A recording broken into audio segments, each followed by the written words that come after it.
بسم اللہ الرحمن الرحیم۔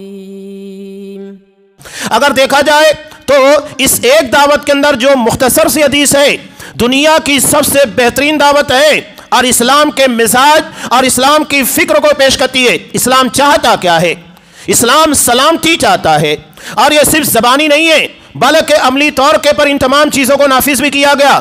آج لوگ خلافت کو بدنام کرتے ہیں، یہاں پر بڑے افسوس کے ساتھ کہنا پڑتا ہے مسلمان بھی اس چیز کا شکار ہو جاتے ہیں۔ ہمارے ہاں نائی کو، حجام کو خلیفہ کہا جاتا ہے۔ کیوں کہا جاتا ہے؟ کیا خلافت اتنی خراب چیز ہے نعوذ باللہ کہ آپ ایک نائی، ایک حجام کو خلیفہ کہیں گے؟ ایک خطرہ کرنے والے کو آپ خلیفہ کہیں گے؟ یہ شیعوں اور رافضیوں کی طرف سے خلافت کو بدنام کرنے کے لیے اس لفظ کو جگہ جگہ استعمال کیا گیا۔ خلافت کس منصب کو کہتے ہیں؟ اس منصب کے پر حضرت ابو بکر صدیق تھے سب سے پہلے، نبی کریم صلی اللہ علیہ وسلم کے بعد عمر فاروق تھے، خلفائے راشدین تھے۔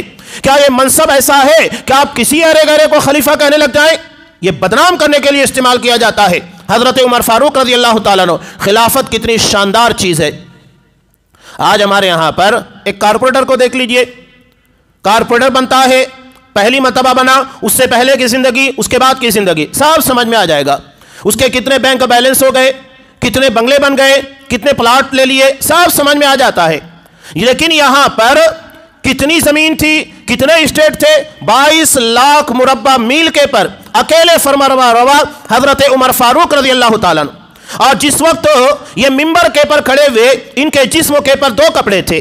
سوال کرنے والے نے اسی وقت انہیں ٹوک دیا کہ عمر، جو مال غنیمت آیا تھا اس میں تو تمام لوگوں کو ایک ایک چادر ملی تھی، آپ کے پاس 2 چادر کیسے ہے؟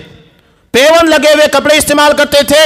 یہ ہیں ہمارے خلفاء، زندگیاں تبدیل ہو جاتی۔ عمر بن عبدالعزیز رحمۃ اللہ علیہ، ان کی زندگی دیکھیے، خلیفہ بننے سے پہلے اللہ نے بہت نعمتیں نوازی تھی، بہت نعمتوں کے اندر پڑ رہے تھے، لیکن جب خلیفہ بنے نتیجہ کیا ہوا؟ عید کے دن اپنے بچوں کے لیے کپڑا سلانے کا پیسہ نہیں تھا۔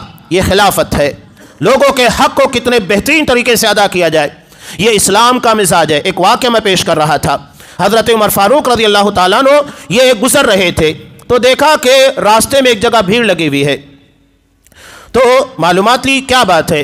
پتہ چلا کہ ایک بوڑھا یہودی بھیک مانگ رہا تھا۔ حضرت عمر فاروق رضی اللہ تعالیٰ عنہ نے پوچھا کیا بات ہے، کیوں بھیک مانگ رہے ہو؟ کہا کہ مجھے جزیہ ادا کرنے کے لیے۔ اسلامی حکومت میں اگر کوئی غیر مسلم رہتا ہے، جزیے کو بہت بدنام کیا گیا ہے، لیکن آج ہم جگہ جگہ کے پر GST دے رہے ہیں، ایک ایک چیز کے پر GST دے رہے ہیں۔ اسلام نے سال میں ایک مرتبہ ان کے تحفظ، سیکورٹی کے لیے، بلا وجہ نہیں، جو سیکورٹی آپ کو فراہم کی جا رہی ہے اس کے لیے سال میں کچھ درہم لیے جاتے تھے۔ آج کے اعتبار سے اگر دیکھے جائیں 1000 روپے کے آس پاس بھی نہیں ہوں گے، سال بھر کی سیکورٹی لی جاتی تھی، سال بھر آپ کو تحفظ دیا جائے گا حکومت کی طرف سے۔ اور صرف یہ زبانی نہیں، عملی طور کے پر آج ہم سے پورا ٹیکس وصولا جاتا ہے، سب سے زیادہ ٹیکس پہ ہم کرتے ہیں۔ اس کے بعد دیکھیے کہ مسلمان محفوظ ہے، ٹرینوں کے اندر نام پوچھ کر مار دیا جاتا ہے، موب لنچنگ کر دی جاتی ہے۔ آج ہماری زمین جائیداد، ہماری پراپرٹیز، مذہبی مقامات، ہر چیز داؤ کے پر لگی ہوئی ہے، بدنام کیا جاتا ہے اسلام اور مسلمانوں کو۔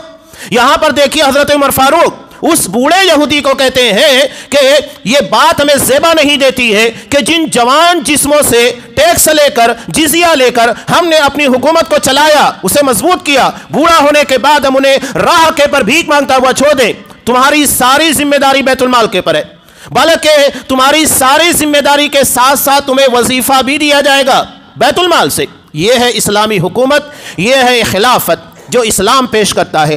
عملی طور کے پر ان تمام چیزوں کو پیش کیا۔ یہی وجہ ہے کہ گاندھی جی نے جب مطالعہ کیا نا، اسٹڈی تھی، تبھی تو کہا کہ اگر تم لوگ چاہتے ہو کہ سب سے بہترین اور شاندار شاسن چلا سکو، اس کے لیے میں تمہیں جس کی مثال دے رہا ہوں وہ حضرت ابو بکر صدیق، عمر فاروق ہیں، جنہوں نے سب سے شاندار نظام چلایا۔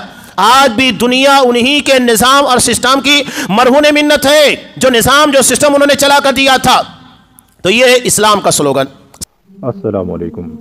ویڈیو پسند آنے پر اپنے دوستوں کے ساتھ واٹس ایپ اور سوشل میڈیا پہ ضرور شیئر کریں۔